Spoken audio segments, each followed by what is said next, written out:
The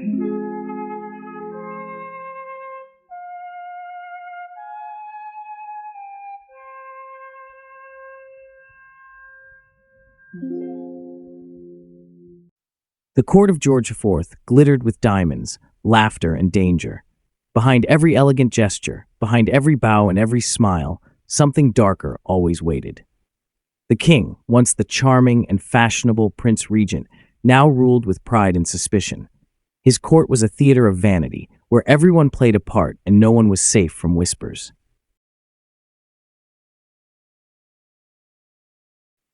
In the spring of 1824, London society buzzed with the arrival of Lady Charlotte Marchmont.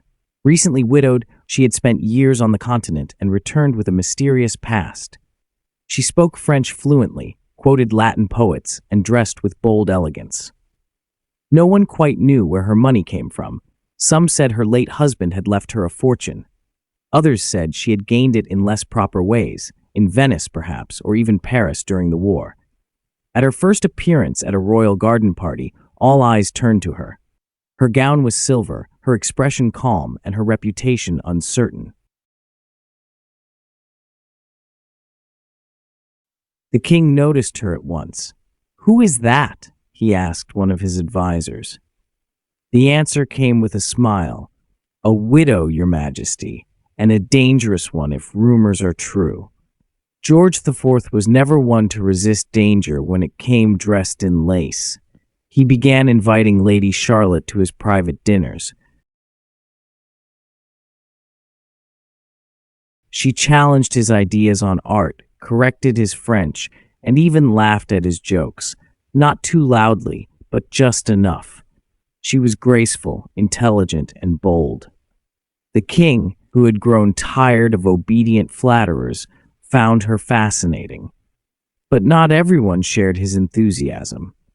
Sir William Addington, the king's private secretary, had worked hard for years to build influence. He managed who saw the king and what letters reached the royal hands. He considered Charlotte a threat to the balance he controlled. A woman like her, clever and unpredictable, could undo years of careful planning. Lady Charlotte, meanwhile, moved through society like a storm. At salons, she quoted Byron and spoke of her time in Rome. At the opera, she appeared with a young Italian violinist named Marco Bellini. His music made audiences cry. Some said she was his patron. Others said she was something more. Sir William began gathering information. He questioned servants, bribed messengers, and followed her coach through the streets of Mayfair. One night, a servant overheard her speaking in Italian and mentioned the word Napoleon. It was enough for suspicion. Sir William wrote a report, added a few dramatized details, and placed it on the king's desk. The next morning, the king was pale and silent at breakfast. "She knew Talleyrand," he said quietly. "She said it so casually." No decision was made, but the seed of doubt had been planted. Then came the Duchess of Kent, a proud and pious woman who disliked scandal almost as much as she disliked Lady Charlotte. She began writing letters, first to the Archbishop, then to certain members of Parliament, warning that the king's new favorite was not what she appeared to be. These letters found their way to the wrong hands, or the right ones. Soon, Lady Charlotte noticed the change.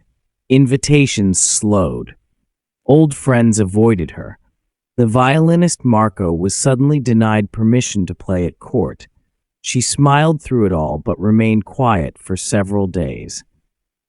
Then she acted. At a royal ball in June, she arrived late. Her gown was dark green, her hair decorated with emerald pins. She danced only once with the Duke of Devonshire, then approached the king directly. No one heard what she said, but his expression shifted from amusement to something like regret. The next day, a scandalous story appeared in the Morning Chronicle.